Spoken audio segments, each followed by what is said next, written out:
আসসালামু আলাইকুম এভরিওয়ান, আশা করছি সকলে ভালো আছেন। আমাদের আজকের রেসিপি তালের পাকন পিঠা, একদম পারফেক্ট বেটার সহ তালের পিঠা কিভাবে বানাবো সেটাই আপনাদের সাথে শেয়ার করব, তাও আবার তেলের পিঠা, পাকন পিঠা। আশা করছি আপনাদের সকলের কাছে ভালো লাগবে। ভালো লাগলে অবশ্যই আমাকে একটু সাপোর্ট করে যাবেন। আর এই পিঠা বানানো কিন্তু একেবারেই সহজ, কোনো ধরনের কোনো ঝামেলাই হবে না। আর এখন যেহেতু তালের সিজন চলছে, তো আপনারা এইরকম তালের পিঠা কিন্তু খুব ইজিলি আপনারা তৈরি করতে পারবেন। তো চলুন কথা না বাড়িয়ে তালের পাকন পিঠা কিভাবে তৈরি করব আর পারফেক্ট বেটার কিভাবে তৈরি করব সেটাও আমরা দেখব। তো তালের পাকন পিঠা বা তেলের পিঠা তৈরি করার জন্য আমি একটা পাত্রে নিয়ে নিচ্ছি 1 কাপ চালের গুঁড়ি, আর সাথে দিয়ে দিব 1 কাপ আটা অথবা ময়দা। আটা অথবা ময়দা দিলে কিন্তু পিঠাটা অনেক বেশি সফট থাকে, খুব সুন্দর হয় খেতে। তারপর দিয়ে দিচ্ছি স্বাদ মতো লবণ। লবণ দিয়ে আটা এবং চালের গুঁড়ির সঙ্গে খুব ভালো করে মিশিয়ে নিব।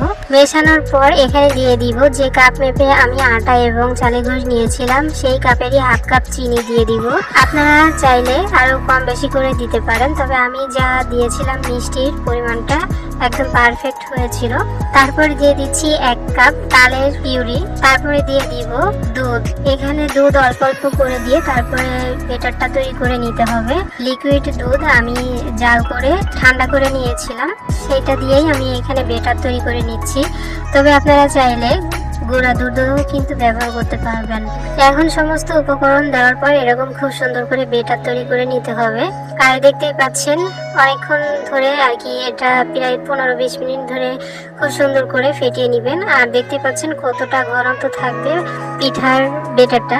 আপনারা তালের পিঠা বানান বা এমনি পিঠা যদি তৈরি করেন, মানে তাল ছাড়া যদি পাকন পিঠা তৈরি করেন, তাও কিন্তু বেটারটা ঠিক এরকমই করে নিতে হবে। তো দেখতে পাচ্ছেন পারফেক্ট একটা বেটার আমি তৈরি করে নিলাম। বেটারটা যখন আমি তৈরি করে নিয়েছি তখন চলে এসেছি চুলায়। চুলায় একটা আগে থেকেই আমি কড়াই বসিয়ে তারপর পরিমাণ মতো তেল দিয়ে আমি আগে থেকেই গরম করে নিয়েছি। বেশ কিছু, মানে অনেক বেশি তেলটা গরম করে নিয়েছি। তেলটা যখন গরম হয়ে গেছে তখন আমি একটু টেস্ট করার জন্য এখানে 1 চামচ মতো দিয়ে দিলাম, আসলে তেলটা কতটুকু গরম হয়েছে সেটা চেক করার জন্য।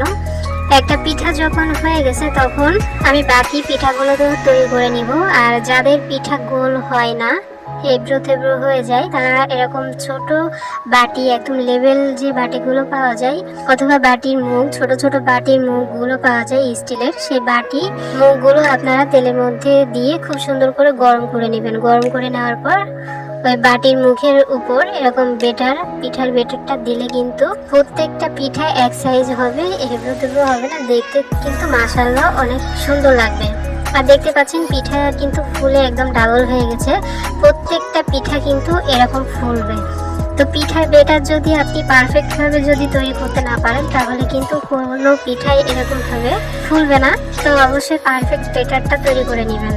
তো দেখতে পাচ্ছেন আমার পিঠার কালারটা যখন এরকম চলে এসেছে তখন আমি নামিয়ে নিব। উল্টে পাল্টে আমি তৈরি করে নিয়েছি। ধাপে ধাপে সমস্ত পিঠা তৈরি করে আমি আপনাদেরকে পরিবেশন করে দেখাচ্ছি। তো দেখতে পাচ্ছেন ফাইনালি আমার তালের পাকন পিঠা তৈরি হয়ে গেল। দেখতে কিন্তু মাশাআল্লাহ অসম্ভব সুন্দর লাগছে, অনেক লোভনীয় লাগছে। আপনারা বাড়িতে কিন্তু অবশ্যই ট্রাই করবেন। আর একটা পিঠা আমি আপনাদেরকে দেখিয়ে দিচ্ছি কতটা সফট হয়েছে। আপনারা 2-3 দিন অথবা 1 সপ্তাহ পর্যন্ত কিন্তু নর্মাল ফ্রিজে রেখে খেতে পারবেন। আর তেলে ভাজা পিঠা সেহেতু আপনারা বাইরে রেখেও কিন্তু খেতে পারবেন 2-3 দিন যাবত পর্যন্ত, পিঠা কিন্তু নষ্ট হবে না। আর আমি দেখিয়ে দিলাম প্রত্যেকটা পিঠা কিন্তু এরকম ফুলে ডাবল হয়েছে। পিঠার ভিতর দেখতে পাচ্ছেন কতটা ফুলেছে, প্রত্যেকটা পিঠা কিন্তু এরকম ফুলেছে। আর দেখতে পাচ্ছেন কোনো জায়গায় উঁচু নিচেও ভাব নাই, একদম সমান ভাবে ফুলে গেছে পিঠাগুলো। তো ফাইনালি এতটুকুই হলো আমার আজকে সহজ রেসিপি। কেমন লাগলো অবশ্যই লাইক কমেন্টস করে যাবেন। সবাই অনেক ভালো থাকবেন, সুস্থ থাকবেন। আল্লাহ হাফেজ।